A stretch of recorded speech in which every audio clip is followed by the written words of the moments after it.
بسم الله الرحمن الرحيم.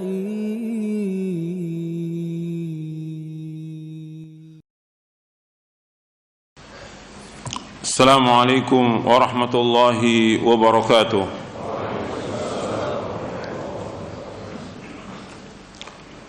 إن الحمد لله نحمده ونستعينه ونستغفره ونعوذ بالله من شرور أنفسنا ومن سيئات أعمالنا. من يهده الله فلا مضل له ومن يضلل فلا هادي له. أشهد أن لا إله إلا الله وحده لا شريك له وأشهد أن محمدا عبده ورسوله. يا أيها الذين آمنوا اتقوا الله حق تقاته ولا تموتن إلا وأنتم مسلمون. يا أيها الناس اتقوا ربكم الذي خلقكم من نفس واحدة وخلق منها زوجها وبث منهما رجالا كثيرا ونساء واتقوا الله الذي تساءلون به والأرحام إن الله كان عليكم رقيبا. يا أيها الذين آمنوا اتقوا الله وقولوا قولا سديدا يصلح لكم أعمالكم ويغفر لكم ذنوبكم ومن يطع الله ورسوله فقد فاز فوزا عظيما. أما بعد فإن أصدق الحديث كتاب الله وخير الهدي هدي محمد صلى الله عليه وعلى آله وسلم وشر الأمور محدثاتها وكل محدثة بدعة وكل بدعة ضلالة وكل ضلالة في النار. أيها الإخوة أعزكم الله, kepada semua yang hadir, ikhwan dan akhwat yang mudah-mudahan dirahmati oleh Allah Ta'ala, dan kepada seluruh kaum muslimin yang mendengarkan kajian ini yang mudah-mudahan dirahmati oleh Allah Ta'ala. Alhamdulillah, kita bersyukur kepada Allah Subhanahu wa Ta'ala atas segala nikmat yang Allah karuniakan kepada kita, dan nikmat yang besar yaitu nikmat kita diberikan hidayah di atas Islam dan sunnah. Ikhwani fi din, azakumullah, kita sebelum bahas lanjutan kajian kita, saya ingin mengulang pembahasan di buku ini, di Syarah Aqidah Ahlussunnah wal Jamaah, di poin yang ke-24. Sebelum kita lanjutkan kajian kita, saya akan mengulang kajian poin yang ke-24 tentang wajibnya mencintai dan mengagungkan Nabi Muhammad sallallahu alaihi wa ala alihi wasallam, dan larangan ghulu berlebih-lebihan. Karena kalau kita lihat setiap bulan Rabiul Awal itu banyak sekali orang-orang yang mendakwahkan dirinya mencintai Nabi Muhammad SAW, tapi mereka tidak mengikuti syariat yang dibawa oleh Rasulullah SAW, tidak mengikuti apa yang beliau telah ajarkan kepada umatnya, baik dari segi akidah, ibadah, akhlak, muamalah dan yang lainnya, tapi mengklaim bahwa mereka lah orang yang paling cinta kepada Nabi Muhammad sallallahu alaihi wasallam. Kita bahas ini ada di kitab ini, di kitab Syarah Aqidah Ahlussunnah wal Jamaah, karena dianggap bahwa dengan mengadakan perayaan Maulid Nabi itu mereka mendakwakan bahwa mereka mencintai Rasulullah SAW. Padahal kalau kita lihat dan kita tanya, mereka pasti sepakat bahwa Nabi nggak pernah mengadakan acara itu, dan sahabat juga Khulafaur Rasyidin tidak pernah mengadakan yang demikian. Para tabi'in, tabi'ut tabi'in, para imamatul mujtahid nggak pernah. Kalau tidak pernah, ya mestinya tidak dilakukan. Tapi ini kan terus dibesarkan, dan terus juga terjadi ghulu berlebihan kepada Rasulullah SAW, sampai memuji dan mengangkatnya sama seperti Allah SWT. Ini adalah perbuatan yang kufur, karena mereka sudah menganggap Nabi segala-galanya. sampai yang mengatur alam semesta Nabi, itu udah kufur. Karena Nabi sebagai makhluk, Khalik cuma satu, yaitu Allah Ta'ala. Ini sudah diagungkan setinggi-tingginya, yang membuat mereka keluar dari agama Islam dengan sebab itu. Makanya ini bukan masalah kecil, masalah besar yang umat Islam wajib berhati-hati. Karena yang perlu antum ingat bahwa kejayaan umat Islam itu dengan kembali kepada Al-Quran wa Sunnah ala fahmi salaf. Kejayaan umat Islam itu yaitu dengan melaksanakan tauhid, menjauhkan syirik, dengan melaksanakan sunnah, menjauhkan bid'ah, dengan tetap istiqomah di atas sunnah Nabi SAW. Jadi kejayaan Islam itu bukan dengan perbuatan syirik dan bid'ah. Islam gak akan jaya dengan bid'ah. Jadi harus kembali kepada agama. Agama ini yaitu Al-Quran wa Sunnah ala fahmi salaf. Maka Nabi ketika menyebutkan sallallahu alaihi wasallam bahwa umat Islam ini akan ditimpa oleh Allah dengan kehinaan, dengan kerendahan, sampai mereka kembali kepada Al-Quran wa Sunnah ala fahmi salaf. Nabi menyebutkan sallallahu sallallahu alaikum dhullan la yanzi'uhu hatta tarji'u ila dinikum. Allah akan memberikan kepada kalian, menguasakan kepada kalian kehinaan, dan Allah nggak akan cabut kehinaan itu yang ada pada umat Islam sampai mereka kembali kepada agama mereka. Itu agama yang dibawa oleh Nabi Muhammad SAW, agama yang murni, agama yang bersih dari syirik, agama yang murni dan bersih daripada bid'ah. Maka Nabi menyebutkan sallallahu alaihi wasallam dalam hadis yang sahih di dalam Sunan Ibnu Majah, dalam muqaddimahnya disebutkan, taraktukum ala mithlil bayda lailuha kanahariha la yazighu anha ba'di illa halik. Aku tinggalkan kalian agama Islam ini dalam keadaan putih bersih, malamnya seperti siangnya, dan tidak ada yang berpaling dari yang putih bersih ini melainkan dia pasti binasa. Artinya Nabi tinggalkan Islam ini putih bersih, tidak ada bercak-bercak syirik, tidak ada bercak-bercak bid'ah, tidak ada bercak-bercak khurafat dan takhayul, tidak ada, bersih. Tidaklah berpaling dari yang putih bersih ini, maka orang itu pasti binasa. Jadi ketika orang itu menyimpang dari agama yang hak yang dibawa oleh Rasulullah, maka dia pasti binasa. Dan seperti hadis yang tadi, kalau yang hadis yang diriwayatkan oleh Imam Abu Daud, yang disahihkan oleh Syekh Albani dalam silsilah hadis as-sahihah di juz yang pertama, sallallahu alaikum dhullan la yanzi'u hatta tarji'u ila dinikum. Allah akan menguasakan kepada kalian kehinaan, dan Allah nggak akan cabut kehinaan itu sampai kalian kembali kepada agama kalian. Kondisi umat yang kita lihat sekarang ini, kondisi terpuruk umat Islam, mengalami kehinaan, mengalami kemunduran, dan segala macam sudah. Allah nggak akan angkat umat ini sampai mereka kembali kepada agamanya, itu agama yang dibawa oleh Rasulullah SAW, yang sumbernya dua yang Nabi sudah sebutkan, taraktu fikum amrayni lan tadillu ma tamassaktum bihima kitaballah wa sunnati.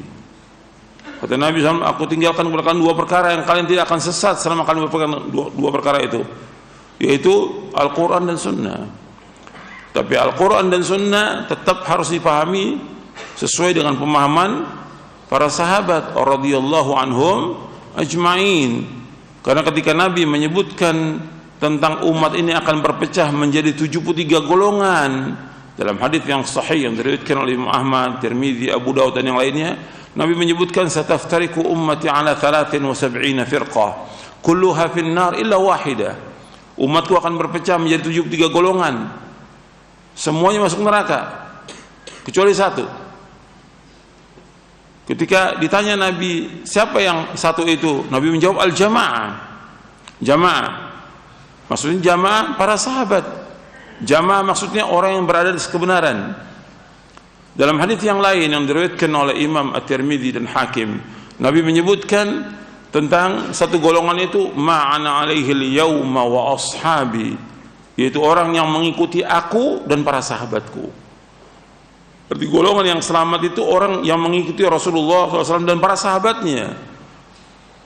Artinya mengikuti cara beragama mereka, mengikuti manhaj mereka. Itu yang wajib kita ikut.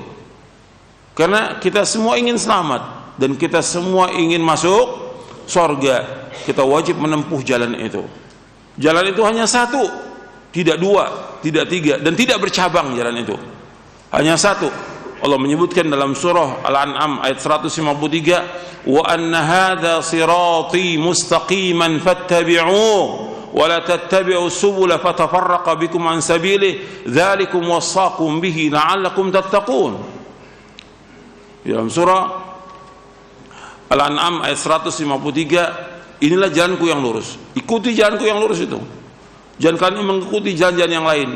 Niscaya jalan itu akan mencerai-beraikan kalian dari jalan Allah. Demikianlah Allah wasiatkan kepada kalian agar kalian bertakwa. Jadi jalan yang membawa manusia ke neraka banyak. Golongan-golongan, firqah-firqah yang sesat, pemahaman-pemahaman yang sesat, aliran banyak. Tapi yang membawa manusia ke surga hanya satu. Itu jalan yang telah ditempuh oleh Rasulullah SAW dan para sahabatnya. Ini yang wajib kita ikut. Dan kita ikut semuanya berkaitan dengan akidah, ibadah, akhlak, muamalah, semua ikut dengan apa yang dibawa oleh Rasulullah sallallahu alaihi wasallam. Makanya ini harus kita ingat itu, bahwa Rasulullah sallallahu alaihi wasallam sudah menjelaskan semua kepada manusia ini. Yang membawa manusia ke surga Nabi sudah jelaskan. Yang membawa manusia ke neraka Nabi sudah jelaskan. Dalam hadis yang sahih yang diriwayatkan oleh Imam At-Tabrani dalam Mu'jamul Kabir, dari sahabat Abu Dzar radhiyallahu anhu, Nabi bersabda SAW, ma baqiya syai'un yuqarribu minal jannati wa yuba'idu minan nari illa wa qad buyyina lakum. Tidak tersisa dari agama Islam sedikit pun juga tidak tersisa. Apa saja yang membawa kalian ke surga sudah dijelaskan. Apa saja yang membawa kalian ke neraka sudah dijelaskan. Artinya sudah sempurna agama Islam ini. Yang membawa manusia ke surga Nabi sudah jelaskan lengkap semuanya. Yang membawa manusia ke neraka Nabi sudah jelaskan lengkap semuanya. Jadi nggak ada lagi yang tersisa dari agama ini. Kewajiban kita sebagai umat Nabi Muhammad SAW, apa kewajibannya? Ittiba. Kalau kita mengatakan kita cinta kepada Nabi Muhammad SAW, kewajiban kita untuk ittiba kepada beliau.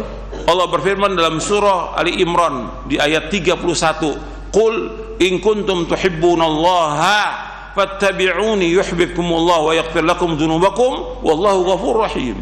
Katakanlah seandainya kalian cinta kepada Allah, ikuti aku. Ikuti siapa? Ikuti Rasulullah SAW. Niscaya Allah akan cinta kepada kalian dan Allah akan mengampuni dosa-dosa kalian, dan Allah Maha Pengampun dan Allah Maha Penyayang.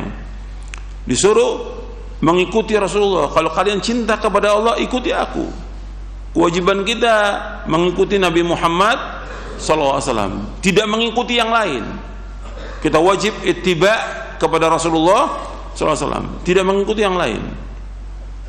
Ketika manusia mengikuti yang lain, apakah dia seorang ustadz, kiai, habib, tokoh-tokoh masyarakat, atau pembesar-pembesar, atau penguasanya, maka mereka akan sesat dan akan menyesal nanti. Allah menyebutkan di dalam akhir surah Al-Ahzab. Antum lihat di akhir surah. Jadi mereka ketika dimasukkan ke dalam neraka, mereka inna ata'na sadatana wa kubara'ana fa'adhalluna sabila. Sesungguhnya kami dulu mengikuti tokoh-tokoh kami, pembesar-pembesar kami, lantas mereka menyesatkan kami dari jalan Allah. Antum lihat itu, yauma tuqallabu wujuhahum fin nar yaqulu ya laitana ata'na Allah wa ata'na rasula wa qalu rabbana inna ata'na sadatana wa kubara'ana fa adalluna sabila rabbana atim di'faini min al'adzabi wal 'anhum la'nan kabira.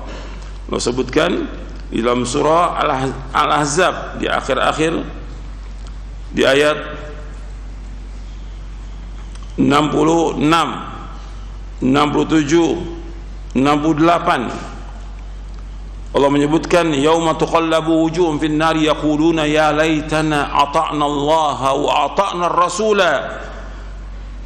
Pada hari yang dibolak-balikan wajah mereka di dalam neraka, mereka berkata ya laitana, alangkah menyesalnya kami. Kenapa kami enggak taat dulu kepada Allah dan Rasulnya? Wa qalu rabbana inna ata'na sadatana wa kubara'ana fa adalluna sabila. Mereka berkata, wahai Rabb kami, sesungguhnya kami dulu di dunia ini mentaati tokoh-tokoh kami, pemimpin-pemimpin kami dan pembesar-pembesar kami, fa adalluna sabila. Mereka semua menyesatkan kami jalan Allah.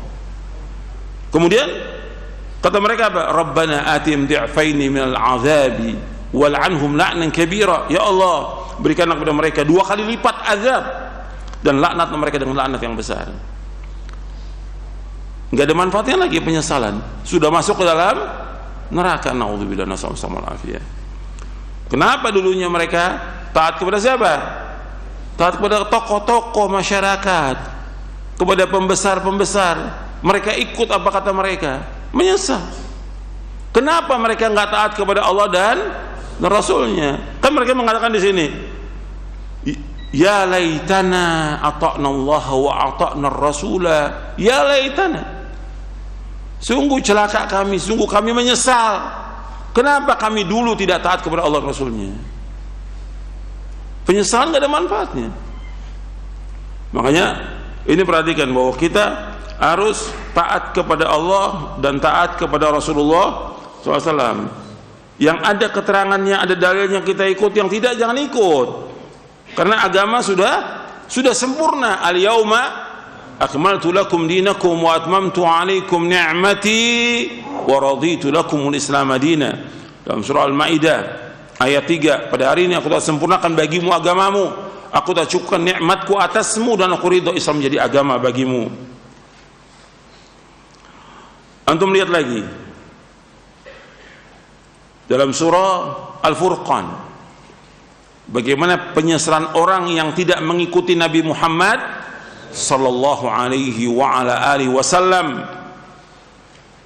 Di ayat 27, 28, 29, wa yawma ya'addu adh-dhalimu ala yadayhi yaqulu ya laitani ittakhadtu ma'ar rasuli sabila ya wailata laitani lam attakhidh fulanan khalila laqad adallani an adh-dhikri ba'da ija'ani wa kana asy-syaitanu lil insani khadhula.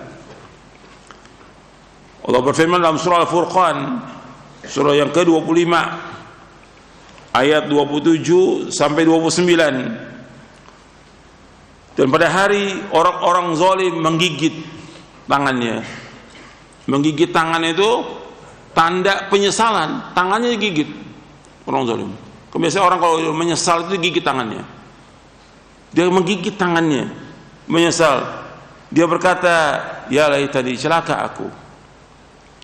Kenapa aku enggak menjadikan jalan bersama Rasulullah?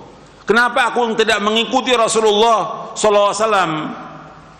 Kemudian dia bilang, ya wailata, sungguh celaka aku. Laitani, alangkah baiknya dulu lam attakhid fulanan khalila, aku enggak jadikan si fulan sebagai teman dekat. Si fulan ini bisa seorang ustadz, seorang dai, seorang kiai, habib, tokoh atau pembesarnya. Alangkah baiknya kalau dulu di dunia aku nggak jadikan dia sebagai teman. Penyesalan nggak ada manfaatnya. Di dalam neraka ini penyesalan nggak ada manfaatnya.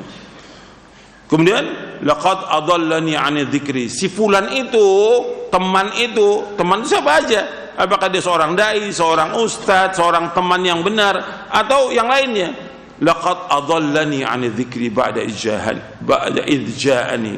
Sungguh dia telah menyesatkan aku dari peringatan Allah Subhanahu wa taala sesudah datang kepadaku. Wa kana syaitanu lil insani khadula. Dan syaitan itu menyesatkan manusia. Setan kalau sudah mengajak manusia kepada kekufuran, kesesatan, setelah itu dibiarkan manusia ini, dan dia tidak mengaku salah. Karena kalian yang ikut aku, kata setan. Karena dia juga masuk ke dalam neraka setan itu. Karena dia mengajak semua pasukannya, pengikutnya masuk ke dalam neraka. Yad'u hizbahu liyakun min ashabi sa'ir. Dia mengajak golongannya untuk masuk ke dalam neraka. Jadi antum hati-hati itu. Jangan menjadikan teman, tokoh, ustadz yang antum ikuti dengan meninggalkan siapa? Rasulullah SAW. Maka kita wajib mengikuti Rasulullah SAW. Saya akan baca poin-poinnya aja. Di poin yang ke-24 tentang wajibnya mencintai dan mengagungkan Nabi Muhammad SAW serta larangan gulu berlebihan. Ahlussunnah wal Jamaah sepakat tentang wajibnya mencintai dan mengagungkan Nabi Muhammad SAW. Perhatikan tuh. Ahlussunnah wal Jamaah sepakat tentang wajibnya mencintai dan mengagungkan Nabi Muhammad SAW, melebihi kecintaan dan pengagungan terhadap seluruh makhluk Allah SWT. Akan tetapi dalam mencintai serta mengagungkan Nabi Muhammad SAW tidak boleh melebihi apa yang telah ditentukan syariat. Karena bersikap ghulu berlebihan dalam seluruh perkara agama akan menyebabkan kebinasaan. Yang pertama, wajibnya mencintai dan mengagungkan Nabi Muhammad SAW. Setiap muslim, setiap muslimah, setiap mukmin dan mukminah, dia wajib mencintai Nabi Muhammad SAW. Karena kalau dia tidak mencintai Nabi Muhammad, ya nggak beriman. Nabi bersabda SAW itu di poin sebelumnya, di poin ke-23-nya saya bawakan hadis di bagian akhir itu. Nabi bersabda SAW, la yu'minu ahadukum hatta akuna ahabba ilaihi min walidihi wa waladihi wan nasi ajma'in. Tidak beriman seorang dari kamu sehingga aku lebih dicintai daripada bapaknya, anaknya dan seluruh manusia. Hadis ini sahih diriwayatkan oleh Imam Bukhari, Muslim, Ahmad dan Nasai dari sahabat Anas bin Malik radhiyallahu anhu. Artinya tidak beriman seorang dari kamu sehingga aku, yaitu Rasulullah, lebih dicintai daripada bapaknya, anaknya dan seluruh manusia. Wajib dia mencintai. Dan orang yang beriman, dia melebihi cintanya kepada Nabi daripada kecintaannya kepada semua yang ada. Itu yang pertama, tentang wajibnya mencintai. Dan orang kalau sudah mencintai Nabi Muhammad SAW, kemudian dia melaksanakan perintah-perintahnya, menjauhkan larangannya, maka dia akan mendapatkan manisnya iman. Manisnya iman. Dan hadisnya ada di sini, di poin yang ke-24 ini. Saya nggak bahas tentang itunya, saya mau bahas tentang bagaimana konsekuensi dan tanda-tanda cinta kepada Rasulullah SAW. Untuk melihat di poin B-nya. Yang pertama, mencintai Rasulullah SAW mengharuskan adanya pengagungan, memuliakan, meneladani beliau dan mendahulukan sabda beliau SAW atas segala ucapan makhluk, serta mengagungkan sunnah-sunnahnya. Allah SWT berfirman, ya ayyuhalladzina amanu la tuqaddimu baina yaday Allahi wa rasulih wattaqullaha innallaha samii'un 'alim. Wahai orang-orang beriman, janganlah kamu mendahului Allah dan Rasulnya, dan bertakwalah kepada Allah. Sungguh Allah Maha mendengar dan Allah Maha mengetahui. Artinya kita nggak boleh mendahului Allah dan Rasulnya. Jadi apa yang dikerjakan Rasulullah kita ikut. Jangan kita mengadakan sesuatu yang baru yang Nabi nggak kerjakan, nggak boleh. Jadi ini ayat menjelaskan tentang nggak boleh kita mendahului di hadapan Allah dan Rasulnya. nggak boleh mendahului Allah Rasulnya. Artinya jangan kita berkata sampai beliau berkata, jangan kita berbuat sampai beliau berbuat sallallahu alaihi wasallam. Karena beliau adalah contoh kita dan beliau adalah teladan kita. Kemudian yang kedua, konsekuensi dan tanda cinta kepada Rasulullah SAW, yang kedua, mentaati apa yang Rasulullah SAW perintahkan. Jadi Allah merintahkan kepada setiap muslim dan muslimah untuk taat kepada Rasulullah SAW, karena dengan taat kepada beliau menjadi sebab seorang masuk surga. Allah berfirman di dalam surah An-Nisa di ayat 13, tilka hududullah wa man yuti'illaha wa rasulahu yudkhilhu jannatin tajri min tahtiha al-anhar khalidina fiha wa dzalikal fawzul azim. Itulah batas-batas Allah, itulah hukum-hukum Allah. Barang siapa yang taat kepada Allah Rasulnya, maka Allah akan masukkan ke dalam surga, surga yang mengalir di bawahnya sungai-sungai, mereka kekal dalamnya, dan itulah kemenangan yang besar.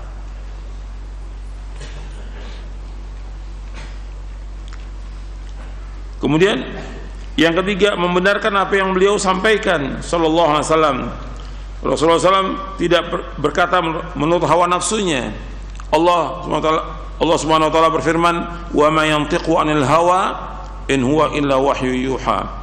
Dan tidaklah yang diucapkan itu menurut hawa nafsunya. Jadi apa yang beliau ucapkan melainkan wahyu yang diwahyukan kepadanya. Arti Al-Quran itu merupakan wahyu yang diwahyukan kepada Rasulullah SAW. Jadi kita wajib membenarkan apa yang beliau sampaikan. Jadi yang kita benarkan itu apa yang disampaikan oleh Rasulullah SAW selama riwayatnya sahih.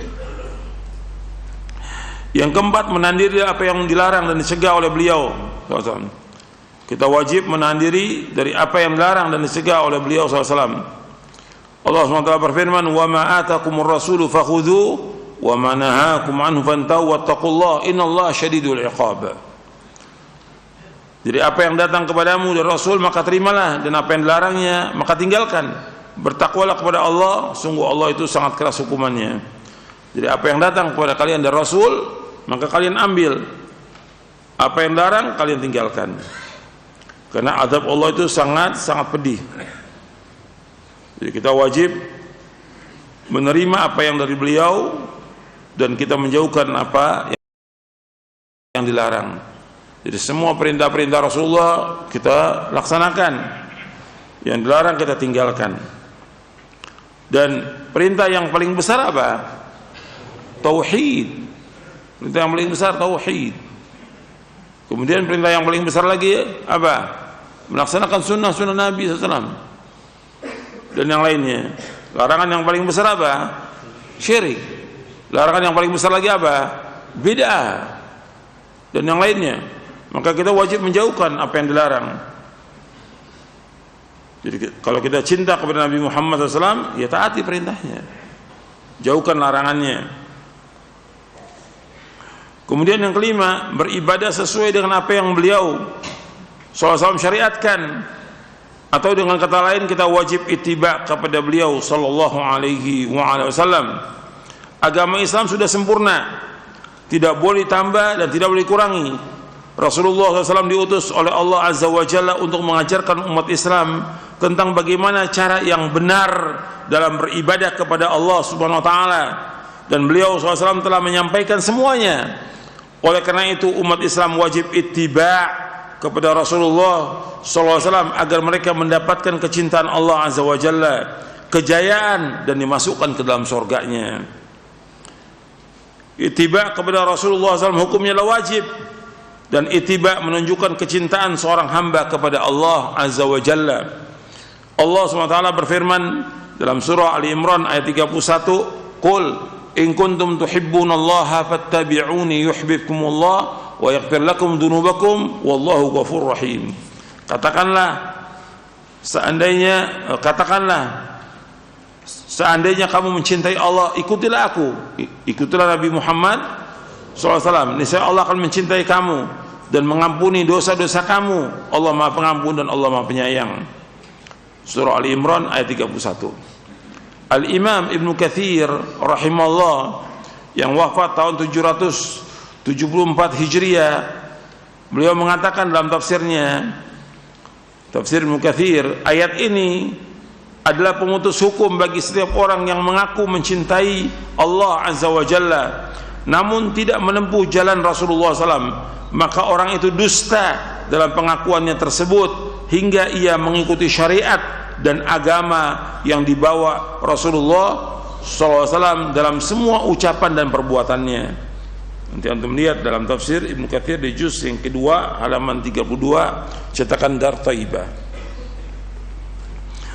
Di antara tanda cinta kepada Rasulullah SAW adalah dengan mengamalkan sunnahnya, menghidupkan dan mengajak kaum muslimin untuk mengamalkannya, serta berjuang membela as-sunnah dari orang-orang yang mengingkari as-sunnah dan melecehkannya. Termasuk cinta kepada Nabi SAW adalah menolak dan mengingkari semua bentuk bid'ah, karena setiap bid'ah adalah sesat. Kullu bid'atin dhalalah wa kullu dhalalatin finnar. Setiap bid'ah adalah sesat dan setiap kesalahan tempat neraka. Kullu bid'atin dhalalah wa kullu dhalalatin finnar. Setiap bid'ah adalah sesat dan setiap kesalahan tempat neraka. Ini yang bersabda siapa? Rasulullah SAW. Rasulullah mengancam jangan sampai kita berbuat bid'ah.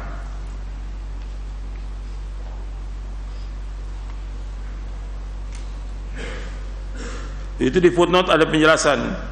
Sebagian contoh-contoh bid'ah yang masih dilakukan kaum muslimin seperti perayaan dan peringatan Maulid Nabi SAW, perayaan Isra Mi'raj, tawassul dengan orang mati, membangun kubur dan yang lainnya, semua itu tidak pernah dilakukan oleh Nabi SAW dan para sahabatnya radhiyallahu anhum ajma'in. Dr. Shalih bin Fauzan bin Abdullah Al-Fauzan hafizahullah menjelaskan dalam kitabnya, termasuk mengagungkan beliau SAW adalah mengagungkan sunnahnya dan berkeyakinan tentang wajibnya mengamalkan sunnah tersebut, serta meyakini bahwa sunnah beliau telah menduduki kedudukan kedua setelah Al-Quran Karim dalam hal kewajiban mengagungkan dan mengamalkannya, sebab as-sunnah merupakan wahyu dari Allah Subhanahu wa ta'ala. Dalam kitab beliau Aqidatul Tauhid. Kemudian kita wajib mentaati beliau dan meneladani Nabi Muhammad sallallahu alaihi wasallam. Itu yang C, poin C, untuk melihat. Kita wajib mentaati beliau SAW dengan menjalankan apa yang diperintahkan, meninggalkan yang dilarang. Hal ini merupakan konsekuensi dari syahadat bahwa beliau adalah Rasulullah SWT. Artinya beliau utusan Allah SWT. Dalam banyak ayat Al-Quran Allah SWT memerintahkan kita untuk mentaati Nabi Muhammad SAW. Di antaranya ada yang diiringi dengan perintah taat kepada Allah, sebagaimana Allah berfirman, ya ayyuhalladzina amanu athi'ullaha wa athi'ur rasul. Wahai yang beriman, taatlah kepada Allah dan taat kepada Rasul. Dan taat kepada Rasul merupakan taat kepada Allah. Allah berfirman dalam surah An-Nisa ayat 80, "Man yuti'ir rasula faqad ata Allah wa man tawalla fama arsalnaka 'alaihim hafidha." Barang siapa yang mentaati Rasul, maka sungguhnya dia telah mentaati Allah, dan barang siapa berpaling dari ketaatan, maka barang siapa yang berpaling dari ketaatan itu, maka ketahuilah kami tidak mengutusmu Muhammad untuk menjadi penjaga atas mereka. Surah An-Nisa ayat 80. Dan Allah juga mengancam kalau Rasulullah sudah perintahkan satu perintah, nggak boleh kita menyalahi perintah itu. Untuk melihat surah An-Nur ayat 63. فَلْيَحْذَرِ الَّذِينَ يُخَالِفُونَ عَنْ أَمْرِهِ أَنْ تُصِيبَهُمْ فِتْنَةٌ أَوْ يُصِيبَهُمْ عَذَابٌ أَلِيمٌ. Maka adalah orang-orang menyalahi perintah Rasulullah SAW takut akan mendapatkan cobaan atau ditimpa azab yang pedih. Artinya hendaknya mereka takut jika hatinya ditimpa fitnah kekufuran, nifak dan bid'ah, atau siksa yang pedih di dunia, baik berupa pembunuhan, had, pemenjaraan atau siksa lain yang disegerakan. Allah telah menjadikan ketaatan dan mengikuti Rasulullah SAW sebagai sebab hamba mendapatkan kecintaan Allah dan ampunan atas dosa-dosanya.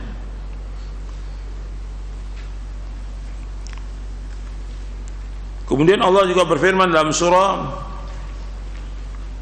Al-Ahzab ayat 21, laqad kana lakum fi rasulillahi uswatun hasanatun liman kana yarjullaha wal yawmal akhir wa dzakarallaha katsira.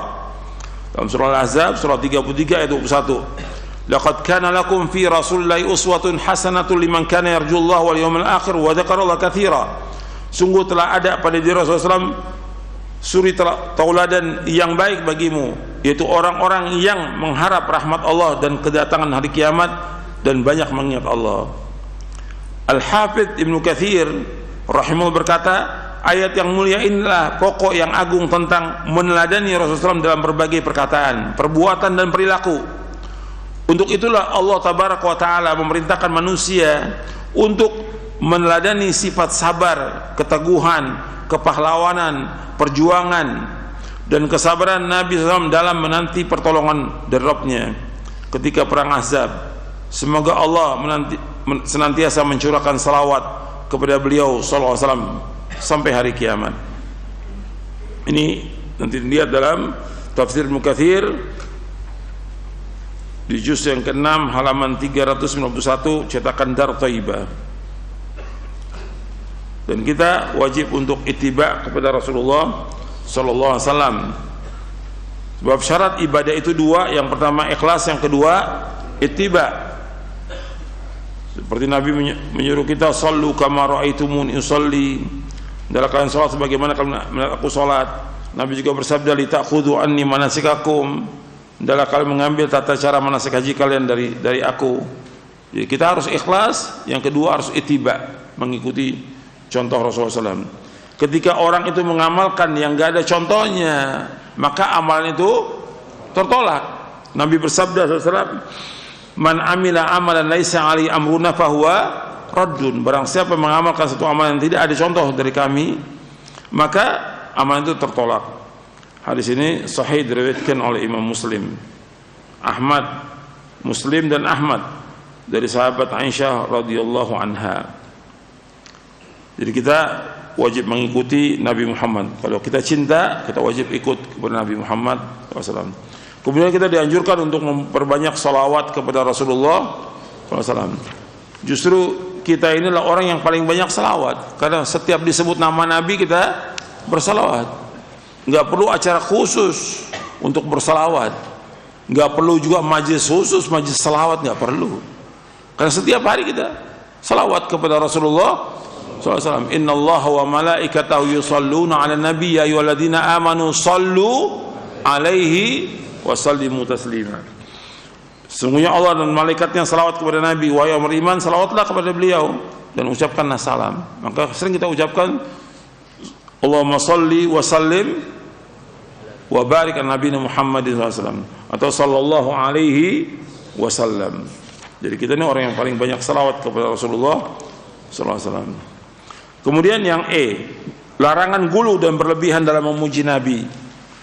Kita dilarang untuk gulu, karena gulu ini akan membinasakan manusia. Nabi bersabda SAW, iyyakum wal guluwa fid din, fa inna ma ahlaka man kana qablakum al gulu fid din. Jauhkan diri kalian dari sikap gulu berlebih-lebihan dalam agama, karena sungguhnya gulu dalam agama ini telah membinasakan orang-orang sebelum kalian. Hadis ini sahih riwayat Imam Ahmad, Nasai, Ibnu Majah, Ibnu Khuzaimah dan lainnya dari sahabat Ibnu Abbas. Jadi gulu berlebih-lebihan, apakah bentuknya pujian, mengagungkan, itu hati-hati gulu. Kepada siapa aja jangan gulu gitu. Akibat dari gulu itu membuat orang keluar dari agama Islam. Maka di dalam kitab Tauhid disebutkan tentang anna sababa kufri bani Adam wa tarkim dinahum al-gulu fi salihin. Di antara sebab kufurnya anak Adam dan mereka meninggalkan agama mereka dengan sebab mereka gulu kepada orang-orang soleh.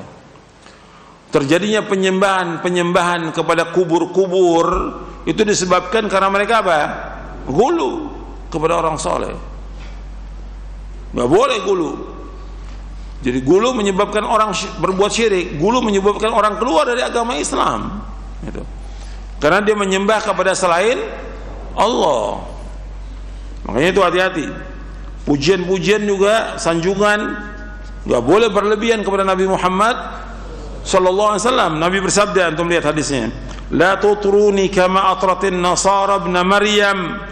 Fa innama ana abduhu wa qulu abdullah wa rasuluh. Janganlah kalian berlebih-lebihan dalam memuji aku sebagaimana orang-orang Nasrani telah berlebih-lebihan memuji Isa putra Maryam. Aku hanyalah hamba Allah, maka katakanlah Abdullah dan Rasulnya. Hadis ini sahih dari Bukhari dan Tirmidzi dalam Syama'il Muhammadiyah, Ahmad, Darimi dan yang lainnya dari sahabat Umar bin Khattab radhiyallahu anhu. Jangan kalian memuji-muji aku sebagaimana orang Nasrani memuji Isa bin Maryam. Akibatnya apa? Karena memuji Isa bin Maryam akibatnya apa? Mereka menyembah Isa. Mereka menganggap Isa sebagai Tuhan. Mereka menganggap Isa sebagai anak Allah. Ta'ala Allahu amma la yaquluna uluwan kabira. Langit dan bumi ini akan hancur mengatakan Allah punya anak. Itu akibat apa? Akibat memuji Isa bin Maryam. Maka Nabi nggak mau dipuji-puji. Nanti ketika orang memuji akan menyembah Nabi Muhammad SAW. Dan Nabi nggak mau. Karena Nabi sebagai hamba, yang sebagai ma'bud yang disembah itu satu, hanya Allah Subhanahu wa Ta'ala. Begitu juga Nabi nggak mau dipanggil dengan Sayyid, nggak mau Nabi. Padahal Nabi berhak sebagai sayyid. Abdullah bin Syekhir radhiyallahu anhu berkata, ketika aku pergi bersama delegasi Bani Amir untuk menemui Rasulullah SAW, kami berkata kepada beliau, engkau lah sayyid. Maka spontan Nabi SAW menjawab, as-sayyidullah tabaraka wa ta'ala. Sayyid itu adalah Allah tabaraka wa ta'ala. Lalu kami berkata, dan engkau adalah orang yang paling utama dan paling agung kebaikannya. Serta merta beliau SAW mengatakan, qulu bi qaulikum au ba'di qaulikum wa la yastajiranakum syaitan. Katakanlah sesuai dengan apa yang wajar, yang biasa kalian ucapkan, atau sebagian ucapan kalian, dan janganlah kalian terseret oleh syaitan. Hadis ini sahih riwayat Abu Daud, Ahmad, Bukhari yang lainnya.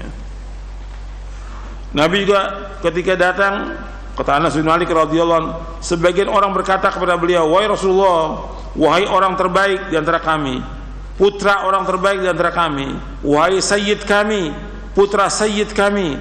Maka seketika itu juga Nabi SAW bersabda, ya ayyuhan nas qulu biqaulikum wa la yastahwiyannakum syaitanu ana Muhammadun Abdullah wa rasuluh ma uhibbu an tarfa'uni fawqa manzilati allati anzalani Allah azza wa jalla. Wahai manusia, ucapkanlah dengan yang biasa, yang wajar kalian ucapkan. Janganlah kalian terbujuk oleh syaitan. Aku tidak lebih adalah Muhammad, hamba Allah dan Rasulnya. Aku tidak suka kalian mengangkat, menyanjungku di atas atau melebihi kedudukan yang telah Allah berikan kepadaku. Jadi beliau tidak mau orang puji-puji dan sanjung-sanjung. Hadis ini sahih dari Imam Ahmad, Nasa'i dalam Amal Yawm wal Laila, dan Al-Lalikai dalam Syarah Usul I'tiqad Ahlussunnah wal Jamaah dari sahabat Anas bin Malik. Ya, Nabi tidak mau dipuji, nggak mau disanjung. Karena akibatnya nanti apa? Orang akan menyembah beliau. Makanya konsekuensi cinta kepada Nabi SAW yaitu kita seperti yang saya sebutkan tadi, kita wajib beriman kepada beliau, kita wajib mencintai beliau, kita wajib mentaati beliau, kita wajib beribadah sesuai dengan apa yang beliau syariatkan, kita wajib membenarkan apa yang beliau sampaikan. Kemudian apa yang datang dari beliau kita ambil, apa yang larang tinggalkan. Kemudian kita nggak boleh gulu. Itu yang berkaitan dengan konsekuensi cinta kepada Nabi Muhammad SAW. Dan saya ada buku, punya buku tulisan tentang konsekuensi cinta kepada Nabi Muhammad SAW. Nanti antum bisa baca buku itu. Yang punya baca buku itu. Kemudian juga saya jelaskan tentang cinta kepada beliau antara sunnah dan bid'ah. Cinta kepada beliau antara sunnah dan bid'ah.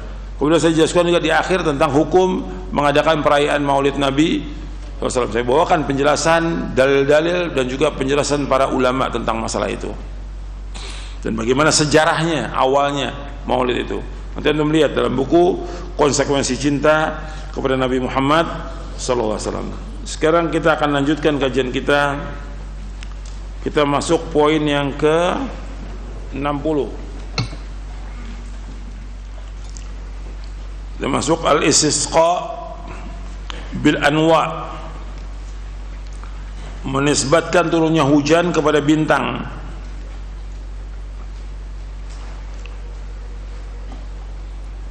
Al-istisqa bil anwa, menisbatkan turunnya hujan kepada bintang.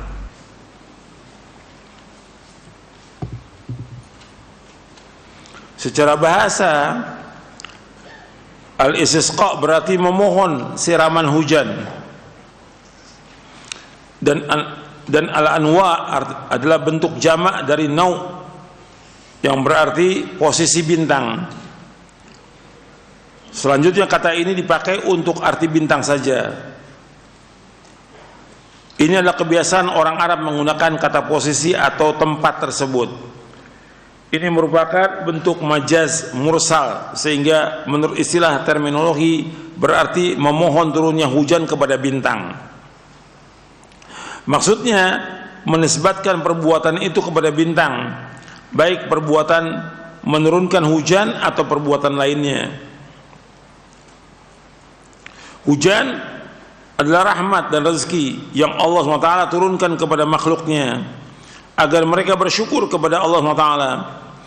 Allah yang menciptakan hujan dan Allah turunkan ke muka bumi sebagai karunia dan rahmatnya, maka kita wajib menisbatkan turunnya hujan kepada Allah SWT, dan tidak boleh menisbatkan kepada bintang.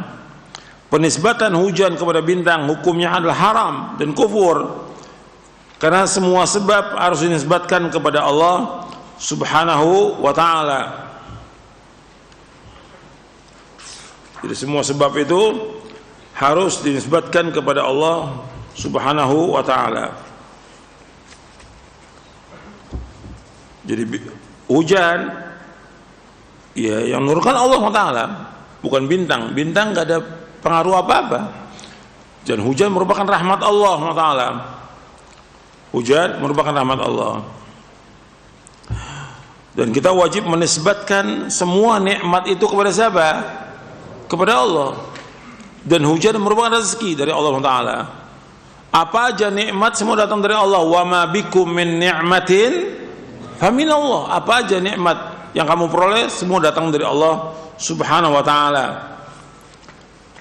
Allah menyebutkan tentang orang-orang kafir, orang-orang musyrikin yang mereka menisbatkan hujan yang merupakan rezeki itu kepada selain Allah.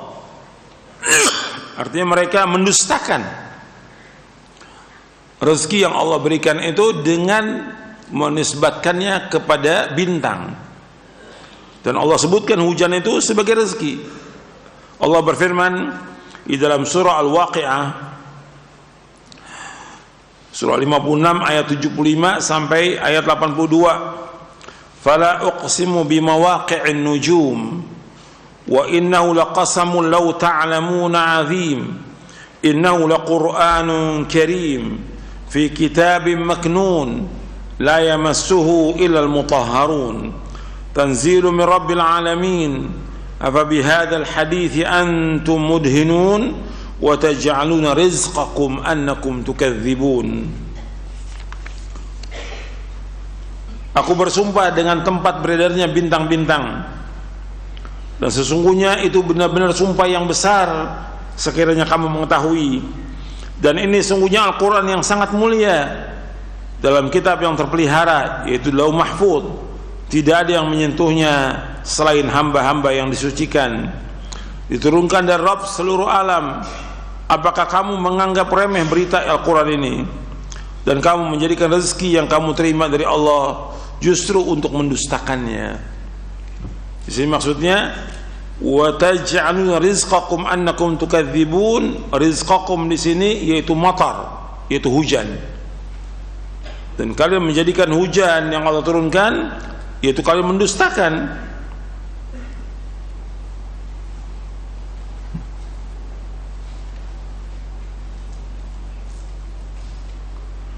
Dijelaskan oleh Syekh Abdurrahman bin Nasir As-Sa'di rahimahullah, kata beliau, dan kamu menjadikan rezeki yang kamu terima dari Allah justru mendustakannya, yakni karunia Allah berupa rezeki yang Allah berikan kepada kalian, justru kalian balas dengan mendustakan dan kufur, mengingkari nikmat Allah, sehingga kalian justru mengatakan kami diberikan hujan dengan bintang ini dan bintang itu.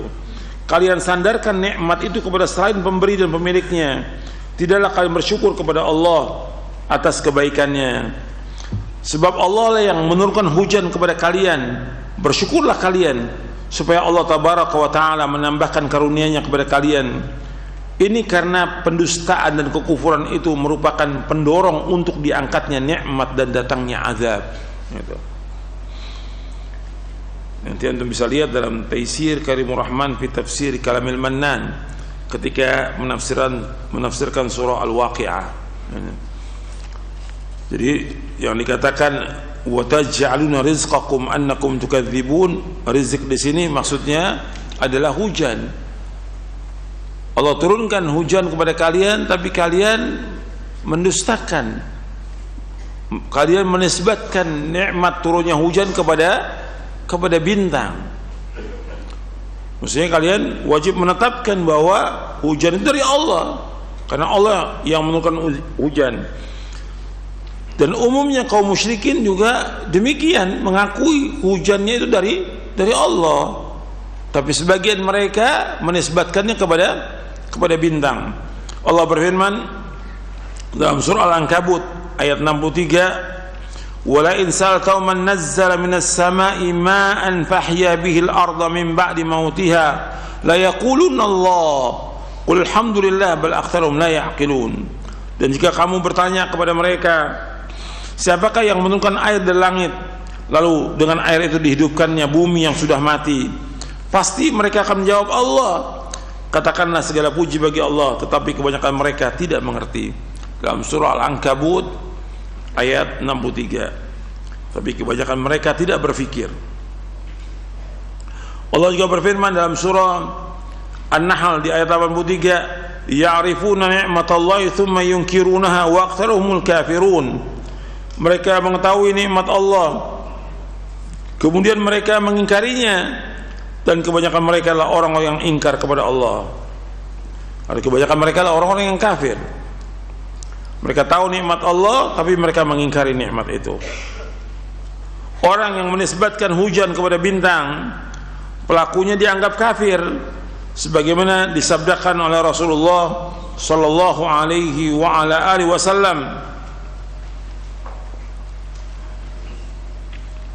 Rasulullah dari Rabbnya bahwa Allah SWT berfirman, "Asbaha min ibadi mu'minun bi wa kafir, fa amma man qala mutirna bi fadli wa rahmati fadzalika mu'minun bi wa kafirun bil kawkab, wa amma man qala mutirna bi naw'i kadza wa kadza fadzalika kafirun bi mu'minun bil kawkab."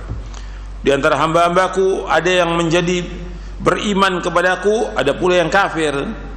Adapun orang yang mengatakan kami telah diberikan hujan karena keutamaan dan rahmat Allah, maka itulah orang yang beriman kepadaku dan kafir kepada bintang. Sedangkan orang yang mengatakan kami diberi hujan dengan bintang ini dan bintang itu, maka itulah orang yang kafir kepadaku dan beriman kepada bintang-bintang. Hadis ini sahih riwayat Bukhari Muslim dari sahabat Zaid bin Khalid Al-Juhani. Dan ini sudah kita bahas pada pekan yang lalu hadisnya. Ada di bab ke-59.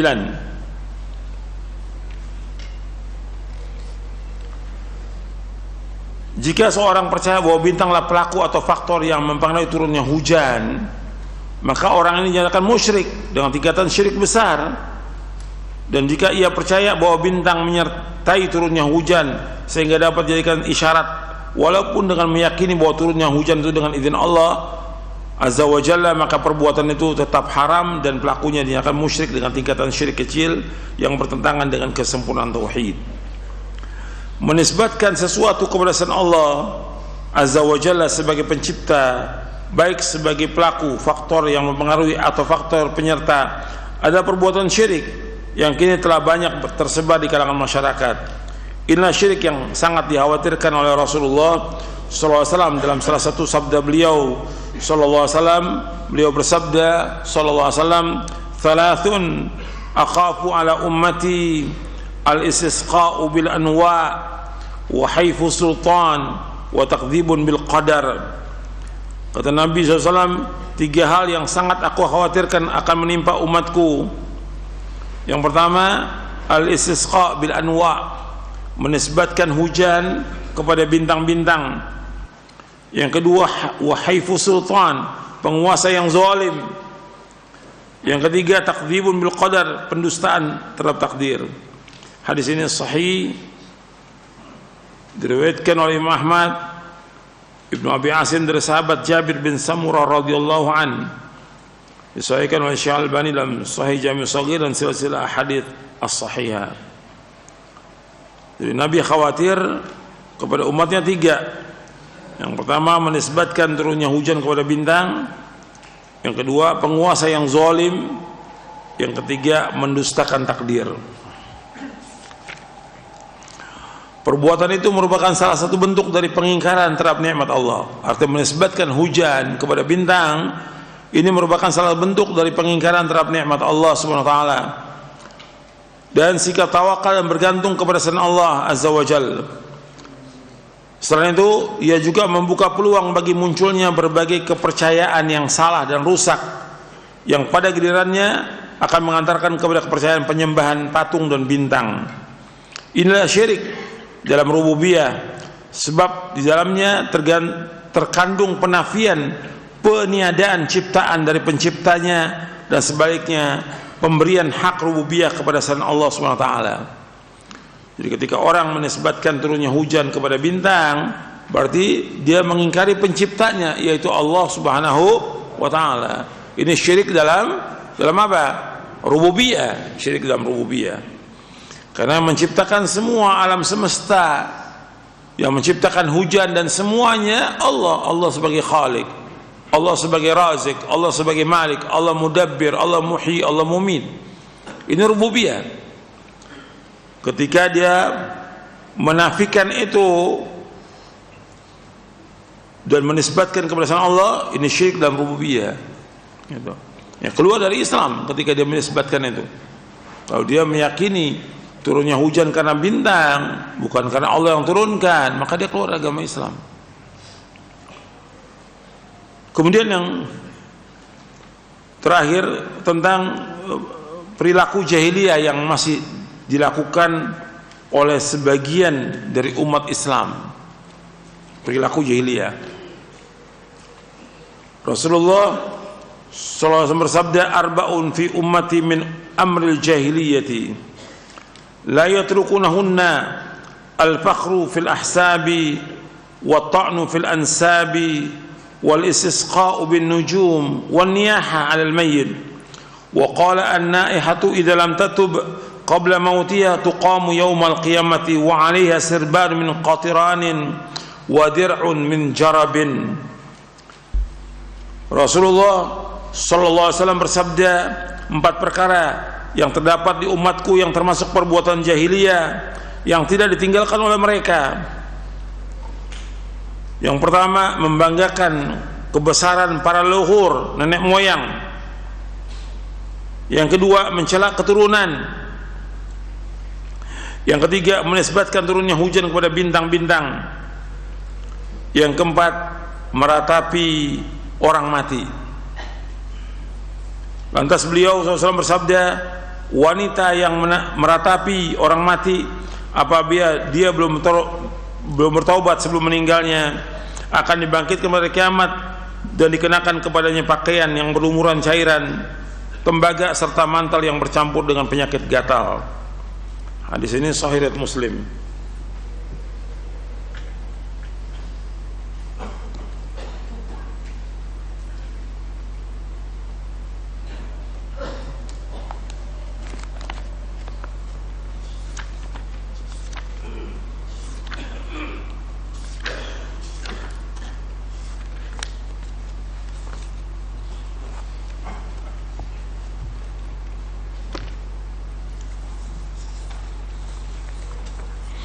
Saya ulangi penjelasannya. Arba'un min ummati min amril jahiliyah la yatrukunahunna al-fakhru fil ahsabi wa ta'nu fil ansabi wal istisqa'u bin nujum wan niyaha Wa qala an-naihatu ila idza lam tatub qabla mautiha tuqamu yaumal qiyamati wa 'alaiha sirban min qatiran wa dir'un min jarab. Ada 4 perkara yang terdapat pada umatku yang termasuk perbuatan jahiliyah yang mereka tidak meninggalkannya, artinya masih dilakukan oleh umat Islam. Yang pertama, al-fakhru fil ahsab. Al-fakhru fil ahsab, berbangga dengan nenek moyang. Yang kedua, at-ta'nu fil ansab, mencari keturunan. Yang ketiga, istisqa bin nujum, yang jadi syahid. Yang ketiga ini menisbatkan turunnya bintang, menisbatkan turunnya hujan kepada bintang. Yang keempat, an-naiha, yaitu an-niyahal mayyit. Saya akan bahas di sini. Hadis ini sahih diriwayatkan oleh Imam Muslim dari sahabat Abu Malik Al-Asy'ari, namanya Al-Harith bin Harith Asy-Syami. Kalimat jahiliyah, ya, arbaun fi ummati min amril jahiliyah. Jahiliyah. Jadi jahiliyah ini kenapa dikatakan jahiliyah? Jahiliyah itu adanya qabla al-mab'ats. Disebutkan dalam kitab Fathul Majid, al-jahiliyah ma qabla al-mab'ats. Artinya jahiliyah itu sebelum diutusnya Nabi Muhammad SAW. Itu dikatakan jahiliyah. Summu bidzalika li farti jahlihim. Dinamakan demikian karena sangat bodohnya mereka, sehingga dikatakan jahiliyah. Wa kullu ma yukhalifu ma jaa bihi Rasulullah sallallahu fa huwa jahiliyah. Setiap apa yang menyalahi apa yang dibawa oleh Rasulullah maka dikatakan jahiliyah. Jadi setiap apa yang menyalahi apa yang dibawa oleh Rasulullah dikatakan jahiliyah. Jadi jahiliyah ini penisbatan kepada orang-orang yang ada pada zaman Nabi Muhammad SAW sebelum diutusnya beliau. Jadi penisbatan jahiliyah itu sebelum diutusnya Nabi Muhammad SAW. Adapun mengatakan zaman sekarang zaman jahiliyah nggak boleh. Kalau dikatakan jahiliyah berarti kita semuanya masuk dalamnya. Berarti kita bukan orang Islam jahiliyah. Kalau dikatakan zaman jahiliyah berarti kita masuk dalamnya. Paham nggak? Maka nggak boleh mengistilahkan zaman sekarang zaman nggak boleh. Syekh Al-Albani pernah ditanyakan pernyataannya Sayyid Qutb rahimahullah. Sayyid Qutb ini tokoh Ikhwanul Muslimin. Banyak bantahan-bantahan kepada beliau, banyak, puluhan buku, puluhan kitab gitu yang membantah Sayyid Qutb karena kesesatannya. Tapi dia Muslim, maka kita katakan rahimahullah. Beliau dalam beberapa bukunya menyebutkan jahiliyah qarnul 20, jahiliyah abad 20. Pernah ditanyakan kepada Syekh Muhammad Nasrul Albani rahimahullah, apakah boleh menyatakan seperti ini jahiliyah abad 20? Kata Syekh Albani nggak boleh. Panjang beliau jawab itu, karena jahiliyah itu penisbatan kepada sebelum diutusnya Nabi Muhammad SAW. Ketika mengatakan zaman jahiliyah berarti kita masuk, berarti kita belum Islam semuanya. Jahiliyah itu nggak boleh. Ternyata itu dibantah panjang lebar oleh Syekh Albani, dibawakan oleh Syekh Bakar Abu Zaid dalam kitabnya Mu'jam Al-Manahi Al-Lafziyah. Mu'jam Al-Manahi Al-Lafziyah artinya lafaz-lafaz yang dilarang kita mengucapkannya. Lafaz-lafaz yang dilarang. Ini Mu'jam Manahi lafaz-lafaz yang kita dilarang. Kita jangan sembarangan dalam mengucapkan yang memang itu tidak boleh gitu. Jadi istilah jahiliyah nggak boleh, kecuali yang ada dalil yang Allah memang nisbatkan itu dari kebiasaan jahiliyah. Seperti Allah menyebutkan waqarna fi buyutikunna wala tabarrajna tabarrujal jahiliyatul ula.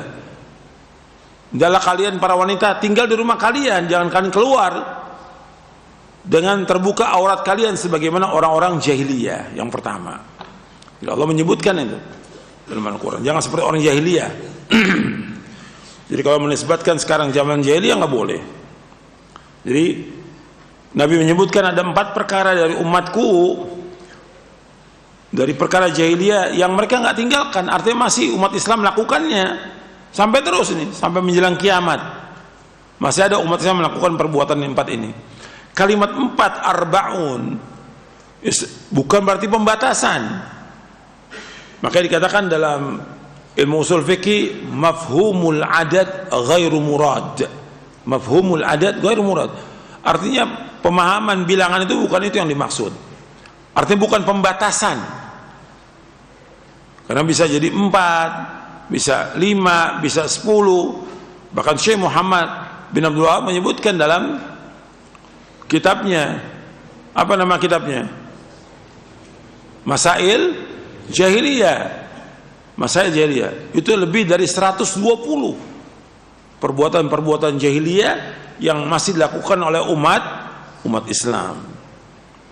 Maka ini 4. Yang pertama kita bahas di sini al-fakhru bil ahsab. Di antara perbuatan jahiliyah yang masih ada di umat Islam itu berbangga dengan nenek moyang dan sombong dengan apa yang ada. Artinya di sini dia iftikhar, berbangga dengan siapa? Dengan nenek moyangnya. Apakah dengan harta? Dan ini kesombongan dia berbangga, dan ini merupakan kesombongan dengan leluhurnya, kesombongan dengan nenek moyangnya, menganggap dirinya mulia melebihi yang lain. Dan ini masih banyak yang seperti ini. Dia berbangga dengan bapaknya, dengan nenek moyangnya. Dan ini nggak boleh dalam Islam. Ini termasuk perbuatan jahiliyah.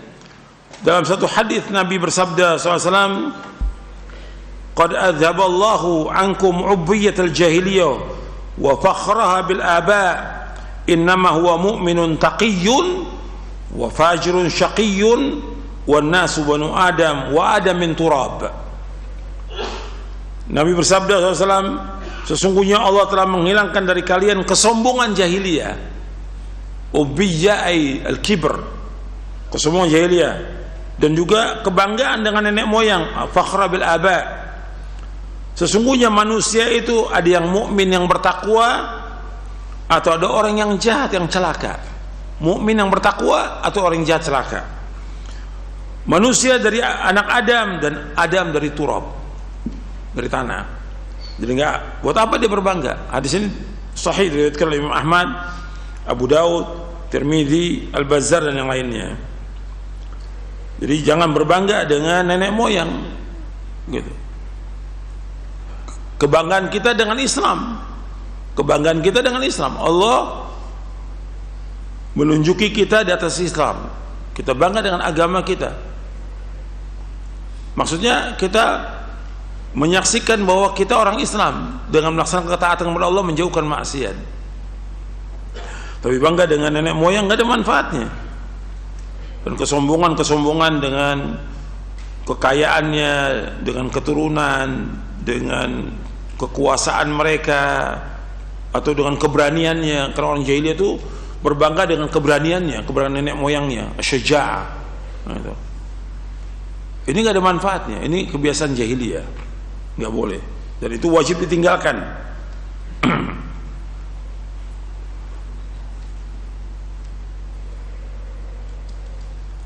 Dan al-hasab ini maknanya macam-macam, bisa makna as-saja'ah, bisa makna al-mal, bisa makna al-fasahah, bisa makna yang lain. Makna dia al-hasab ini. Kemudian yang kedua,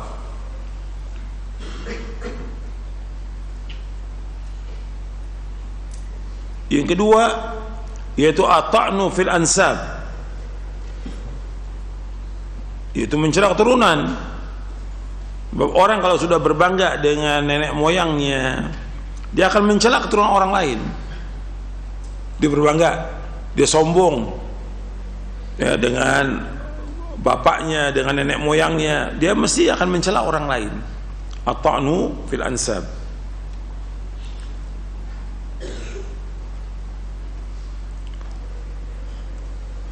At-ta'nu fil ansab, mencela keturunan, menghinakan keturunan orang lain.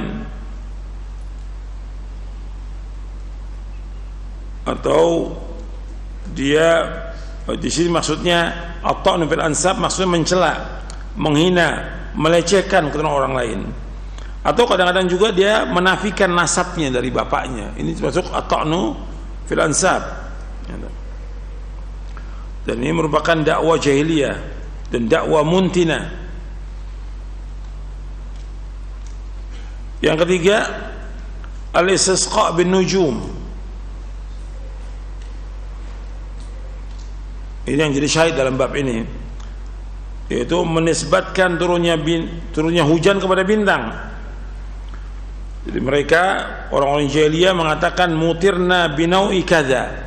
Sesungguhnya kami diturunkan hujan dengan sebab bintang ini.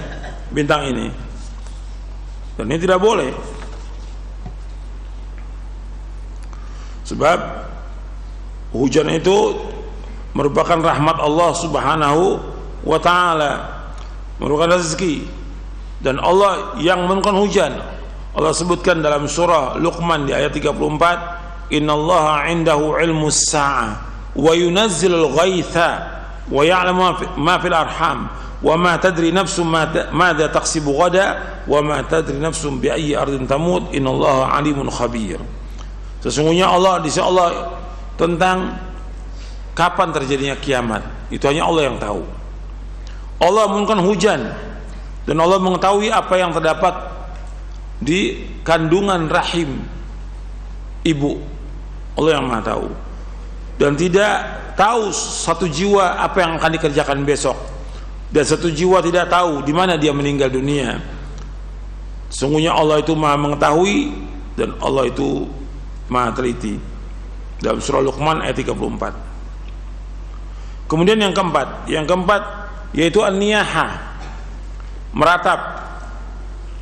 Jadi meratap dengan menangis dengan suara yang keras, menjerit-jerit dan menyebutkan kebaikan-kebaikan si mayit. Ini masih ada di kalangan umat Islam ini, yang kalau ada orang tuanya meninggal, suaminya meninggal, anaknya meninggal, pamannya meninggal, atau orang yang dicintai meninggal, dia menangis. Kalau menangis biasanya nggak ada masalah. Nabi juga menangis, tapi menangis dengan teriakan. Itu yang niyaha itu. Menangis dengan suara yang keras, dengan teriakan-teriakan yang keras, dengan suara yang histeris, dan kemudian menyebutkan kebaikan-kebaikan si mayit. Ini orang-orang jahiliyah biasa, dan biasanya melakukan itu perempuan biasanya, karena umumnya perempuan gitu. Dan disebutkan dia orang yang berani, dia orang yang dermawan, dia orang baik, terus sebutkan dengan suara-suara yang keras, sehingga menghasung orang lain untuk juga menangis dengan suara yang keras, meratap. Ini kebiasaan jahiliyah, dan Nabi melarang dan memberikan ancaman berat. Ancamannya di sini, antum lihat di sini.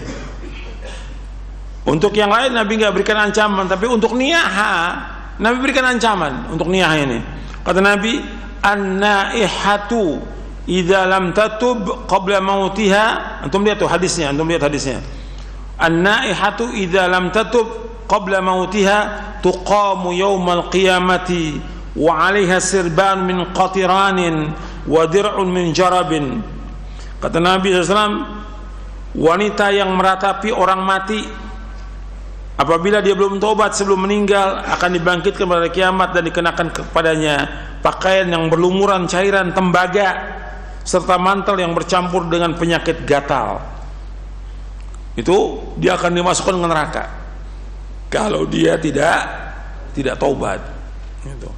Jadi itu perhatikan tuh. Jadi niyaha ini berat hukumannya. Niyaha hukumannya berat. Jadi perempuan yang meratap atau laki-laki yang meratap, itu berat hukumannya.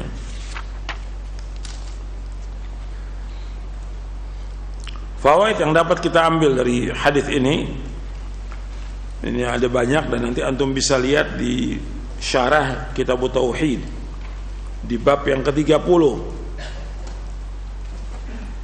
Saya bacakan tentang faedah dari hadis ini. Yang pertama, haramnya menisbatkan turunnya hujan kepada bintang, karena ini termasuk perkara jahiliyah. Haramnya menisbatkan turunnya hujan kepada bintang-bintang, karena ini termasuk perkara jahiliyah.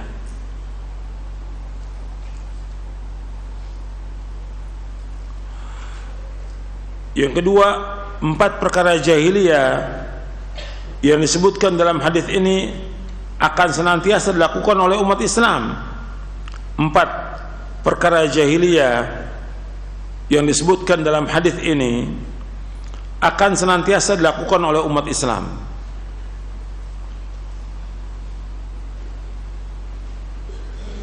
Yang ketiga, hadis ini merupakan salah satu tanda dari tanda-tanda kenabian Nabi Muhammad sallallahu alaihi wa ala alihi wasallam.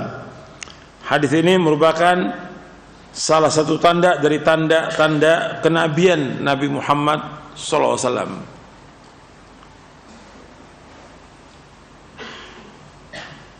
Maksudnya apa salah satu kenabian?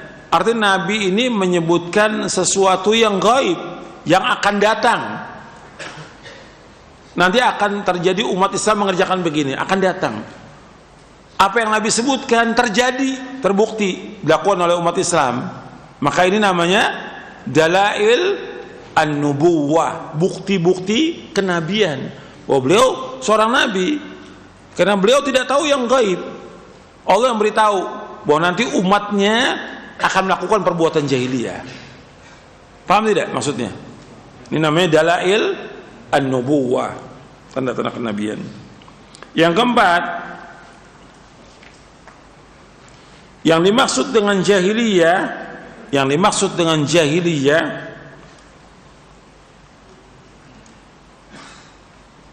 adalah sebelum diutusnya Nabi Muhammad sallallahu alaihi wasallam.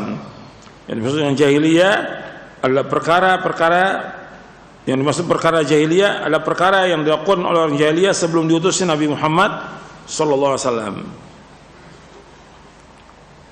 yang menyelisih agama Islam yang beliau bawa. Jadi perkara jahiliyah adalah perkara yang dilakukan oleh orang jahiliyah sebelum diutusnya Nabi Muhammad SAW, yang menyelisih agama Islam yang beliau bawa. Yang kelima, larangan menyerupai orang-orang jahiliyah. Yang kelima, larangan menyerupai orang-orang jahiliyah.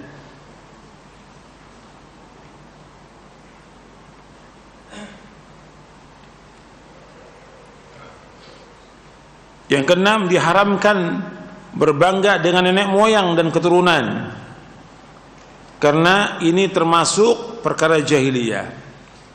Diharamkan berbangga dengan nenek moyang dan keturunan, karena ini termasuk perkara jahiliyah.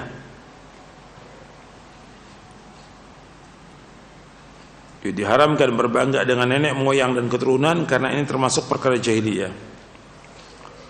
Yang ketujuh, haramnya mencela nasab atau keturunan orang lain. Haramnya mencela nasab atau keturunan orang lain.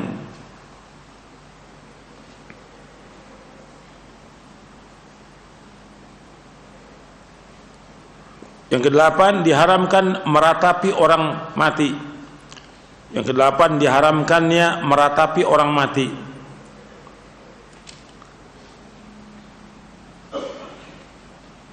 Apa yang dimaksud dengan meratap? Meratap itu artinya menangis dan mengeraskan suara dengan menjerit, teriak, sambil menyebutkan kebaikan-kebaikan orang mati. Itu namanya niyaha. Niyaha itu artinya menangis dan meratap, Niyahah itu meratap, maksudnya menangis dan mengeraskan suara sambil menyebut kebaikan orang mati.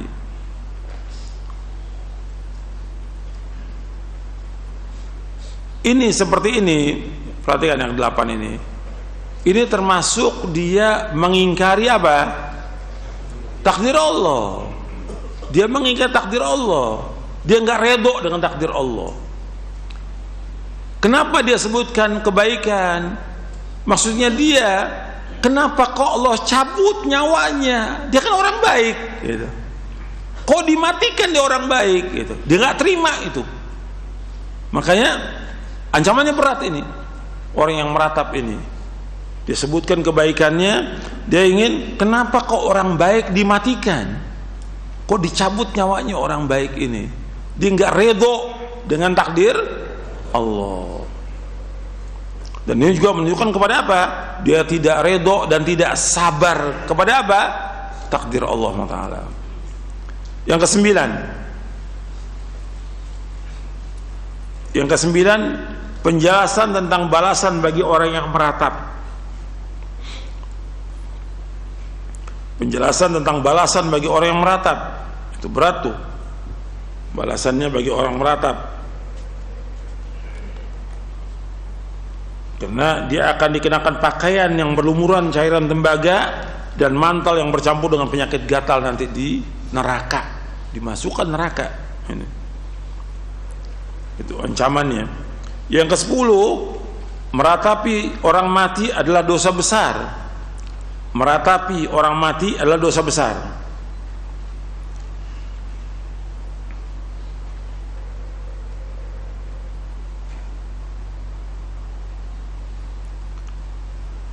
Yang ke-11, umumnya yang suka meratap adalah para wanita. Umumnya yang suka meratap adalah para wanita. Dan hal ini tidak menafikan adanya laki-laki yang meratap. Umumnya yang suka meratap adalah para wanita. Dan hal ini tidak menafikan adanya laki-laki yang meratap. Yang ke-12, taubat bisa menghapuskan dosa. Taubat bisa menghapuskan dosa, walaupun dosa itu dosa besar. Taubat bisa menghapuskan dosa, walaupun dosa itu dosa besar. Maka wajib kita bertaubat dan selalu bertaubat kepada Allah Subhanahu wa taala. Sebab di sini sebutkan an-naihatu idza lam tatub qabla mautiha. Wanita yang meratapi orang mati apabila dia belum bertaubat sebelum meninggal. Kalau dia belum bertobat akan dimasukkan ke neraka. Tapi kalau dia tobat, ya diterima tobatnya sebelum dia meninggal. Jadi dia harus tobat, dan semua kita wajib bertobat. Semua kita wajib bertobat setiap hari. Karena Allah berfirman, "Wa tubu ilallahi jami'an ayyuhal mu'minuna la'allakum tuflihun." Bertobatlah kalian orang beriman agar kalian menjadi orang-orang yang beruntung, orang-orang yang sukses, orang-orang yang bahagia. Yang terakhir, yang ke-13, seorang muslim terkadang ada padanya sifat jahiliyah. Seorang muslim terkadang ada padanya sifat jahiliyah, tetapi itu tidak menunjukkan bahwa dia kafir. Tidak menunjukkan bahwa itu kafir, tidak. Jadi ada orang muslim yang kadang-kadang ada perkara jahiliyah tapi tidak menunjukkan dia kafir. Nabi aja pernah berkata kepada Abu Dzar, "Inna fika mru'un jahiliyah." Padamu ada sifat orang jahiliyah. Karena ada ucapan dia yang mencela sahabat yang lain. Maka Nabi mengatakan, "Inna fika mru'un jahiliyah." Padamu ada sifat jahiliyah. Ya taubat Abu Dzar langsung. Begitu tegur langsung dia taubat kepada Allah Subhanahu wa taala. Jadi ada orang yang melakukan perbuatan jahiliyah tapi tidak kafir dia, tidak. Mudah-mudahan apa yang saya sampaikan bermanfaat. Wassallallahu nabiyana Muhammadin sallallahu alaihi wasallam, subhanakallahumma bihamdik, asyhadu an la ilaha illa anta astaghfiruka wa atubu ilaik. Assalamualaikum warahmatullahi wabarakatuh.